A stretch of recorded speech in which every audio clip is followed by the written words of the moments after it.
Ito, galing from post natin about stock market investing, and sinabi natin doon na we can open an account na kahit 5k lang yung initial investment. So ito, sabi niya, bakit sa akin 25k initial to activate account? So it will depends sa broker niyo po yan or sa platform. So with COL Financial, you can actually open an account kahit 1k lang.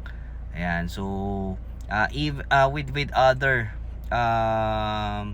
platform, no, like GCash, meron silang GInvest dyan, GStocks, and for as low as 1,000 pwede na, 500 yan pwede na eh. And succeeding investments, kahit 500, kahit nga 50 sa GFunds, no, pwede. So it will depends on the platform. So kung sa inyo 25k yan, yun, okay na rin yan kasi nagamit mo naman yan as buying power, and you can also withdraw yung excess kung kailanganin mo or kung gusto mong kunin. So yun, 25k initial to activate account, pwede yan, and pwedeng lower. Yun lang.